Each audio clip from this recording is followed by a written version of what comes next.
ಅವರನ್ನು ನೆನೆಸಿಕೊಂಡ್ರ, ಅವರ ಮಾತನ್ನು ಕೇಳಿಸಿಕೊಂಡ್ರ ಪ್ರತಿಯೊಬ್ಬ ಇದ್ದಾವೆ ಅಂತ ಒಬ್ಬ ತತ್ವಜ್ಞಾನಿ ಆಗಿರ್ತಕ್ಕಂಥ ಏನು ಜಟಕದಲ್ಲಿ ಹೋಗ್ತಾ ಇದ್ರು, ಆ ಟಾಂಗದಲ್ಲಿ ಹೋಗ್ತಾ ಇದ್ರು, ಆ ಟಾಂಗವನ್ನು ಸರಿಸಿ ಆ ಕುದುರೆಯನ್ನು ಸರಿಸಿ ಅವರಿಗಿದ್ದಂಥ ಶಿಕ್ಷಕರು ವಿದ್ಯಾರ್ಥಿನಿಯರು ಕಂಡಿದ್ದೀವಿ.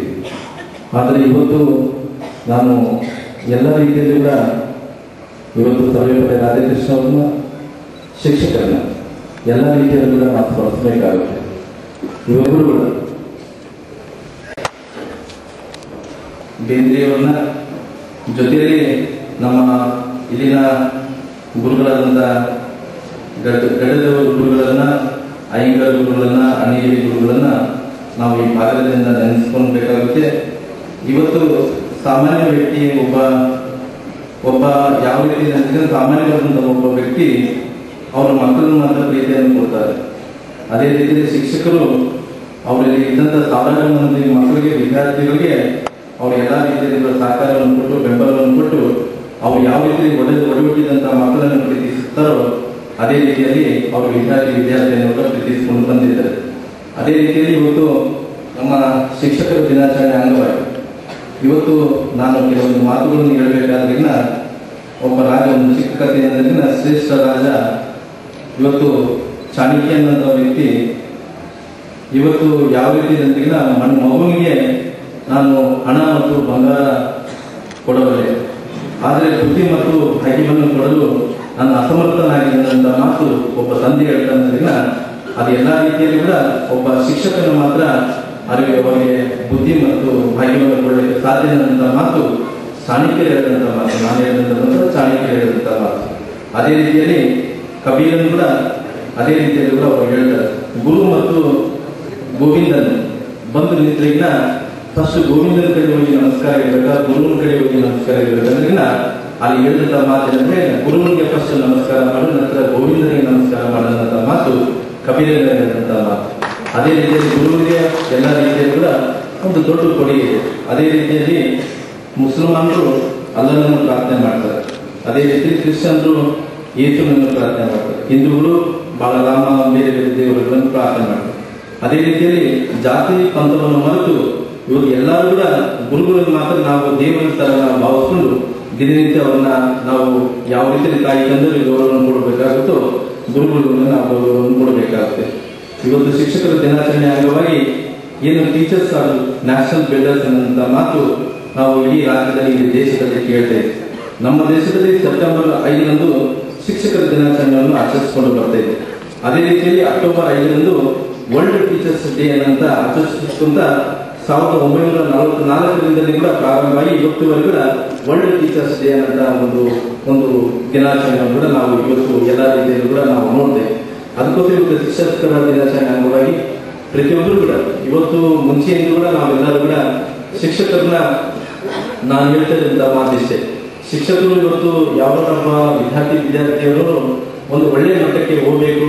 ಇವತ್ತು ಯಾವ ಒಬ್ಬ ವ್ಯಕ್ತಿ ಇವತ್ತು ಪ್ರಧಾನಮಂತ್ರಿಗಳಾಗಿರ್ಬೋದು, ಇವತ್ತು ನಾವು ಶಾಲೆಗೆ ಹೋದಂಥ ಸಂದರ್ಭದಲ್ಲಿ ಬಹಳಷ್ಟು ಮಂದಿ ಬಡ ಕುಟುಂಬದಲ್ಲಿದ್ದಂಥ ವಿದ್ಯಾರ್ಥಿನಿಯರು ಅವರು ಶಾಲೆಗೆ ಬಂದ ನಂತರ ಇವತ್ತು ಆ ಶಾಲೆಯಲ್ಲಿದ್ದಂಥ ಗುರುಗಳು ಅವರು ಶ್ರೀಮಂತರ ಮಕ್ಕಳು, ಬಡವರ ಮಕ್ಕಳಂದರೆ ನೋಡಕ್ ಹೋಗಲ್ಲ.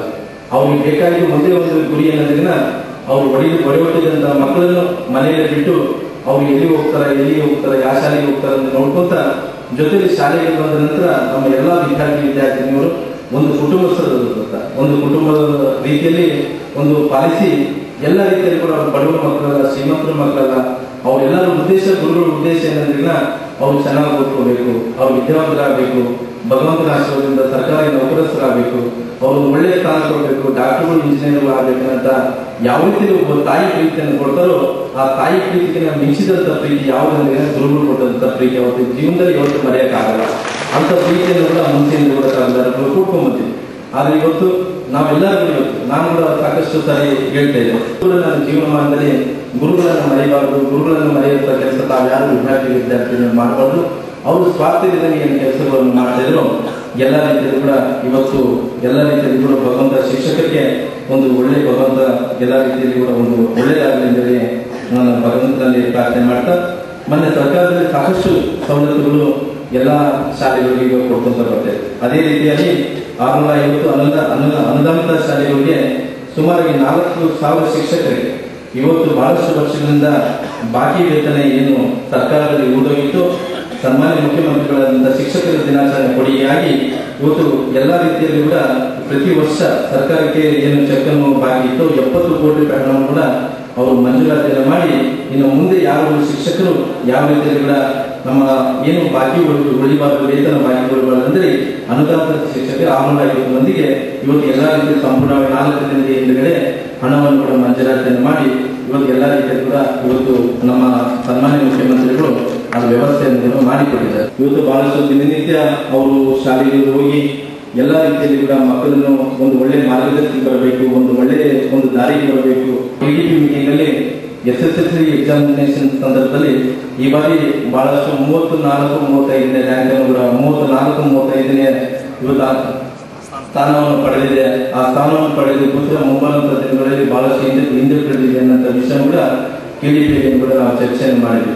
ಅದಕ್ಕೋಸ್ಕರ ನಾನು ಇವತ್ತು ತಮ್ಮ ಶಿಕ್ಷಕರ ದಿನಾಚರಣೆ ಅಂಗವಾಗಿ ತಮ್ಮಲ್ಲಿ ವಿನಂತಿ ಮಾಡಿಕೊಂಡಿದ್ದೆ. ಇವತ್ತು ಸರ್ಕಾರದ ವತಿಯಿಂದ ಇವತ್ತು ನಾನು CEO ಕೂಡ ಮತ್ತು ಜಿಲ್ಲಾಧಿಕಾರಿಗಳ ಜೊತೆಗೆ ಎಲ್ಲರ ಜೊತೆಗೆ ನಾನು ಚರ್ಚೆ ಮಾಡ್ತೀನಿ. ಇವತ್ತು ತಮ್ಮದೇ ಆದಂತಹ ಸಮಸ್ಯೆಗಳು ಜಾಸ್ತಿ ಇರ್ಬೋದು. ಯಾಕಂದ್ರೆ ಸರ್ಕಾರದಿಂದ ಏನೇ ಸವಲತ್ತುಗಳು, ಪಠ್ಯ ಪುಸ್ತಕ ಆಗಿರ್ಬೋದು, ಎಲ್ಲಾ ವಿಷಯ ಸರ್ಕಾರದಿಂದ ಏನೇನು ಸವಲತ್ತುಗಳು ಸಿಕ್ಕಿದ್ರಲ್ಲ ಅಲ್ಲಿ ಬೇಕಾದಂತಹ ಮೂಲಭೂತ ಸೌಕರ್ಯಗಳಿಗೋಸ್ಕರ ನಾವು ಎಲ್ಲಾ ರೀತಿಯಲ್ಲಿ ಚಿಂತನೆಯನ್ನು ಮಾಡ್ತಾ ಇದ್ದೀವಿ. ಇವತ್ತು ಮನೆ KDP ಮೀಟಿಂಗ್ ಅಲ್ಲಿ ಎಲ್ಲ ಅನುದಾನ ಶಾಲೆ ಆಗಿರ್ಬೋದು, ಏಡೆಡ್ ಶಾಲೆ ಆಗಿರ್ಬೋದು, ಅನ್ಎಡೆಡ್ ಶಾಲೆಗಳಾಗಿರ್ಬೋದು, ಫಸ್ಟ್ ಮಕ್ಕಳಿಗೆ ಎಲ್ಲಾ ರೀತಿಯಲ್ಲಿ ಸರ್ವಶಿಕ್ಷಣ ಅಭಿಯಾನದಲ್ಲಿ ಜೊತೆಯಲ್ಲಿ ಅವರು ಇವತ್ತು ಉದ್ಯೋಗ ಖಾತ್ರಿ ಯೋಜನೆಯಲ್ಲಿ ಇವತ್ತು ಎಲ್ಲಾ ಶಾಲೆಯ ಮಕ್ಕಳಿಗೆ ಎಲ್ಲ ಕಾಂಪೌಂಡ್ಗಳನ್ನ ವ್ಯವಸ್ಥೆ ಮಾಡಿಕೊಡ್ರಿ. ಜೊತೆಗೆ ಎಲ್ಲಾ ಶಾಲೆಯ ವಿದ್ಯಾರ್ಥಿನಿಯರಿಗೆ ಶೌಚಾಲಯಕ್ಕೆ ಮೊದಲನೇ ಆದ್ಯತೆಯನ್ನು ಕೊಡ್ರಿ ಅನ್ನೋ ಒಂದು ಅಂಶವನ್ನು ಕೂಡ ನಾನು ಪ್ರಸ್ತಾವನೆ ಮಾಡಿ ಕುಡಿಯುವ ನೀರಿನ ವ್ಯವಸ್ಥೆ ಆಗಬೇಕು, ಎಲ್ಲ ವಿದ್ಯಾರ್ಥಿಗಳಿಗೆ ಶೌಚಾಲಯದ ವ್ಯವಸ್ಥೆ ಆಗಬೇಕು, ನಂತರ ಎಲ್ಲಾ ಶಾಲೆಗಳಿಗೆ ಕಾಂಪೌಂಡ್ ವ್ಯವಸ್ಥೆ ಆಗಬೇಕನ್ನೋ ವಿಷಯಗಳು ನಾವು ಚರ್ಚೆ ಮಾಡಿದ್ವಿ. ಮುಂದಿನ ಆಕ್ಷನ್ ಪ್ಲಾನ್ ನಮ್ಮ ಈ ಗದಗ ಜಿಲ್ಲೆಯಲ್ಲಿದ್ದಂತಹ ಎಲ್ಲಾ ಶಾಲೆಗಳಿಗೆ ಕಾಂಪೌಂಡ್ಗಳು, ಕುಡಿಯುವ ನೀರಿನ ವ್ಯವಸ್ಥೆ ಜೊತೆಯಲ್ಲಿ ಶೌಚಾಲಯಗಳ ವ್ಯವಸ್ಥೆ ಕೂಡ ಮಾಡಬೇಕಂದ್ರೆ ಒಂದು ತೀರ್ಮಾನ ಕೂಡ ನಾವು ಮೊನ್ನೆ ತಗೊಂಡಿದ್ವಿ. ಅದಕ್ಕೋಸ್ಕರ ಎಲ್ಲಾ ರೀತಿಯಲ್ಲಿ ಸರ್ಕಾರದ ಸವಲತ್ತುಗಳು ಎಲ್ಲಾ ರೀತಿಯಲ್ಲಿ ಕೂಡ ನಾವು ಮಾಡುವಂತ ವ್ಯವಸ್ಥೆ ನಾವು ಮಾಡಿಕೊಡ್ತೀವಿ. ಇವತ್ತು ಶಿಕ್ಷಕರ ದಿನಾಚರಣೆ ಅಂಗವಾಗಿ ಇವತ್ತು ಗದಗ ಜಿಲ್ಲೆಗೆ ಬಂದು ತಾವು ಶಿಕ್ಷಕರ ದಿನಾಚರಣೆ ಅಂಗವಾಗಿ ಉದ್ಘಾಟನೆ ಮಾಡಬೇಕು, ಉದ್ಘಾಟನೆ ಭಾಷಣವನ್ನು ಮಾಡಬೇಕು. ನಂತರ ತಾವು ಆರ್ಕೆ ಬೆಳ್ಳರ್ ಕಾಲೇಜ್ ಮುಂಡಲ್ಲಿ ಉಪನ್ಯಾಸಕರಾದ ಸನ್ಮಾನ್ಯ ಶ್ರೀ ಆರ್ಯ ಪೊಲೀಸ್ ಪಾಟೀಲ್ ಇವರಿಂದ ನಿಮ್ಮ ಮನೆಯ ಮಗನಿಗೆ ಪವಿತ್ರವಾದಂತಹ ಗುರುವರಿಯಾದಂತಹ ಡಾಕ್ಟರ್ ರಾಧಾಕೃಷ್ಣನ್ ಅವರ ನನ್ನ ಸ್ನೇಹಿತರೆ, 1962ರಲ್ಲಿ ಸಂಘಗಳು ಹಾಗೂ ಮಾನ್ಯ ಜಿಲ್ಲಾ ಉಸ್ತುವಾರಿ ಸಚಿವರು ನಡೆಸಿಕೊಡ್ಬೇಕಂತ ಸಲ್ಲಿಸಿದ್ದಾರೆ. ಅದೇ ರೀತಿಯಾಗಿ ಈಗ ಪ್ರಾಥಮಿಕ ಶಾಲಾ ಶಿಕ್ಷಕರಿಗೆ ಮಗುವಿನ ಸರ್ವಾಂಗೀಣ ಬೆಳವಣಿಗೆಗೆ ಚಟುವಟಿಕೆಗಳಲ್ಲಿ ಉತ್ತಮ ಪ್ರತಿಭೆಯನ್ನು ತೋರಿದ್ದಾರೆ. ಹಾಗೂ ಇವರಿಗೂ ಕೂಡ CK ಪಾಟೀಲ್ ಉತ್ತಮ ಜನ ಸಲ್ಲಿಸಿದ್ದಾರೆ. ವಿದ್ಯಾರ್ಥಿಗಳ ಬೋಧನೆಗೆ ಅತ್ಯುತ್ತಮ ರೀತಿಯಿಂದ ಬೋಧನೆಯನ್ನು ಸರ್ಜಾಪುರ್ ಮುಖ್ಯ ಶಿಕ್ಷಕರು ಸರ್ಕಾರಿ ಹಿರಿಯ ಪ್ರಾಥಮಿಕ ಶಾಲೆ ಭರತಿ ಶ್ರೀ ಆರ್ಎಸ್ ಗೌಡ, ಹೆಣ್ಣು ಮಕ್ಕಳ ಪ್ರೌಢಶಾಲೆ ಗದಗ.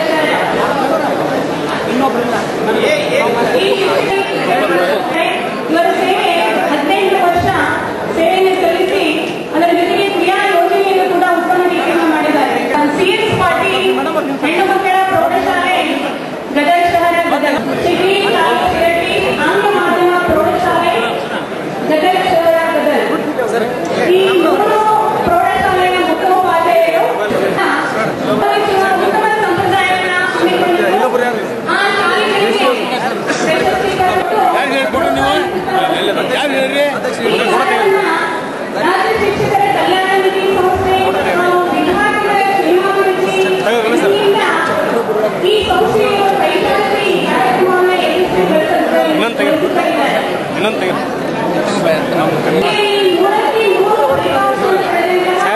ಸರ್ಕಾರಿ ಪ್ರೌಢಶಾಲೆ ಹೋಗಲು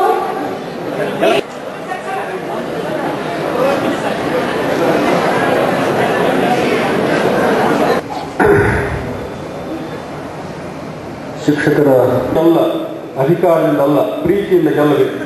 ಶಿವರಾಮ ಕಾರಂತರು ತಮ್ಮದೊಂದು ಪುಸ್ತಕದಲ್ಲಿ ಹೇಳ್ತಾ, ಶಾಲೆಗಳು ಜೈಲು ಅನ್ನಿಸಬಾರದು, ಗಂಟೆ ಹೊಡೆದ ಅಂತಃಕರಣದಿಂದ ಮನಃಪೂರ್ವಕವಾಗಿ ಹೃದಯಪೂರ್ವಕವಾಗಿ ಮಕ್ಕಳನ್ನು ಪ್ರೀತಿಸಬೇಕು. ಲವ್ ಫಾರ್ ದ ಪುಸ್ತಕಗಳು ಅವು ನಮ್ಮ ಹಸ್ತಕ್ಕೆ ನಂತರ ಅವು ಪತ್ತಗುಡ್ಡ ಅದು ಬಂಗಾರವೂ ಸೇರಿದಂತೆ ಅನೇಕ ಗಣಿಗಳ ನಿಕ್ಷೇಪಗಳ ಒಂದು ಭಂಡಾರ ಐತಿಹಾಸಿಕ ಮಹತ್ವವನ್ನು ಹೊಂದಿರತಕ್ಕಂಥದ್ದು. ಅದಕ್ಕೆ ನೀವು ನಂದಿವೇರಿ ಮಠ ಮಾಡತಕ್ಕಂಥ ಪರಿಸರದ ಸೇವೆಗೆ ನಿಮ್ಮ ಬೆಂಬಲವನ್ನು ನಾನು ಕೋರ್ತೇನೆ. ನಿಮ್ಮ ಬೆಂಬಲ ಅಂದ್ರೆ ನೀವು ಸಮಯದಾನವನ್ನು ಮಾಡೋದು. ಇಡೀ ಕರ್ನಾಟಕದಲ್ಲಿ ಇತಿಹಾಸ ಅಲ್ಲಿ ಸೃಷ್ಟಿಯಾಗದೆ. 80,000 ಕ್ರೆಂಚಸ್ಸು, 25,000 ಸ್ಪಿಟ್ಸು, 1,000 ಎಕರೆಯಲ್ಲಿ ಅಲ್ಲಿ ಅದು ಈಗ ಮೇಲೆ ಬಂದದ್ದು. ಆದ್ರೆ ಕೆಲಸ ಆಗ್ತಾ ಇಲ್ಲ. ದುರ್ದೈವ ಏನಂದ್ರೆ ಗದಗ ಜಿಲ್ಲೆಗೆ ಮಣ್ಣೆ DFO ಬರಿದ್ದಾರೆ. ಪೂರ್ಣಾವಧಿ DFO ಗದಗ ಜಿಲ್ಲೆಗೆ ಇರಲಿಲ್ಲ. ನಾನು PP ಬಳಕೆ ಅವಶ್ಯ ಪುಸ್ತಕದಲ್ಲಿ ನಾನು ಇತ್ತೀಚೆಗೆ ತಮಿಳುನಾಡಿಗೆ ಹೋಗಿದ್ದೆ. ಆಯುರ್ವೇದಿಕ್ ಔಷಧಗಳಿಗೆ ನೀವು ಪ್ರೋತ್ಸಾಹ ಕೊಡಬೇಕು. ಆ ಆಯುರ್ವೇದಿಕ್ ಔಷಧದಲ್ಲಿ ನೆಲಬೇವು ಎಂಡ್ರೋಗ್ರಾಫಿಕ್ಸ್ ಫೊಲಿಕ್ಯುಲೇಟ ಅನ್ನುವಂತಹ ನೆಲಬೇವು ನಮ್ಮ ಮಠದ ಸುತ್ತಮುತ್ತ ಕಾಲ ಕಸ ಬೆಳೆದಂಗೆ ಬೆಳೆದಿದೆ. ಅದನ್ನು ಸರ್ಕಾರದವರು ಗುರುತಿಸಬೇಕು. ಆ ಕಪ್ಪತ್ತಗುಡ್ಡದಲ್ಲಿರುವಂತಹ ಜೀವ ವೈವಿಧ್ಯತೆಯನ್ನ ಸಂರಕ್ಷಣೆ, ಸಂಬೋಧನೆ, ಸಂಶೋಧನೆ, ಸಂವರ್ಧನೆಯನ್ನು ಮಾಡುವಂತಹ ಜವಾಬ್ದಾರಿಯನ್ನು ಸರ್ಕಾರದವರು ವಹಿಸ್ಕೋಬೇಕು. ಅಲ್ಲಿ ಕೆಲಸ ಆಗಬೇಕು. ಅಲ್ಲಿ 2003-4ರಲ್ಲಿ ನಮ್ಮ ಪಟ್ಟಾಧಿಕಾರದ ಸಂದರ್ಭದಲ್ಲಿ ಕೆಲಸ ಆಯಿತು. ಆ ಕೆಲಸ ಇತ್ತೀಚೆಗೆ ಸ್ಥಗಿತ ಆಗಿ ಹೋಗ್ಬಿಟ್ಟದೆ. ಕೆಲಸ ಅರಣ್ಯದಲ್ಲಿ ಸ್ಥಗಿತ ಆಯ್ತು ಅಂದ್ರೆ ಯಾರು ಬರಬಾರ್ದೋ ಅವ್ರು ಬರ್ತಾರೆ. ಇಲ್ಲಿ ನಮ್ಮ SP ಸಾಹೇಬರಿದ್ದಾರೆ. ನಾನು ತುಂಬಾ ನೋವಾಗ್ತದೆ ನನಗೆ ಈ ಮಾತನ್ನು ಹೇಳಿಕೆ. ನಮ್ಮ ಮಠದ ಸುತ್ತಮುತ್ತಲ ಓಪನ್ ರೈಫಲ್ ಹಿಡ್ಕೊಂಡು ಬರ್ತಾರೆ. ನಂಬರ್ ಪ್ಲೇಟ್ ಇಲ್ಲಾರ್ದಂತಹ ಜನ ಓಪನ್ ರೈಫಲ್ ಹಿಡ್ಕೊಂಡು ಬ್ಯಾಟರಿ ಆಡ್ಲಿಕ್ಕೆ ಬರ್ತಾರೆ. ಅಲ್ಲಿ ಅವರು ಏಕದಮ್ ಹೊಡ್ಕೊಂಡು ಏಕದಮ್ ಓಡಂಬೇ ಬಿಡ್ತಾರೆ. ನಮ್ಮಂಥವ್ರ ಎದುರಿಗೆ ಅವ್ರ ಎದುರಿಗೆ ಹೋಗ್ಲಿಕ್ಕೆ ಆಗೋದಿಲ್ಲ.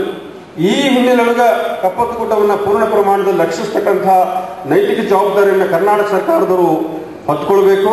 ಕರ್ನಾಟಕ ಸರ್ಕಾರ ವಿಶೇಷವಾಗಿ ಕಪ್ಪತ್ತಗುಡ್ಡಕ್ಕೆ ಒಂದು ಪ್ರಾಧಿಕಾರ ಅಂತ ರಚನೆ ಮಾಡಿ ಆ ಪ್ರಾಧಿಕಾರದ ಆಶ್ರಯದಲ್ಲಿ ಕಪ್ಪತ್ತಗುಡ್ಡವನ್ನು ಕೊಟ್ಟು ಕಪ್ಪತ್ತಗುಡ್ಡದಲ್ಲಿರುವಂತಹ 70-80 ಕೆರೆಗಳು, ಕಪ್ಪತ್ತಗುಡ್ಡದಲ್ಲಿರುವಂತಹ ಎಲ್ಲ ರೀತಿಯ ಔಷಧಿ ಸಸ್ಯಗಳ ಒಂದು documentation, conservation, cultivation, demonstration of the medicinal plants, ಕಪ್ಪತ್ತಗುಡ್ಡವನ್ನು ಉಳಿಸುವಂತಹ ಬೆಳೆಸುವಂತಹ ಒಂದು ಜವಾಬ್ದಾರಿಯನ್ನು ಸರ್ಕಾರಿ ಸಿದ್ದೇಶ್ವರ ಸ್ವಾಮಿ ನಂದಿವೇರಿ ಮಠಕ್ಕೆ ಕರ್ಕೊಂಡು ಹೋಗಿದ್ದೆ.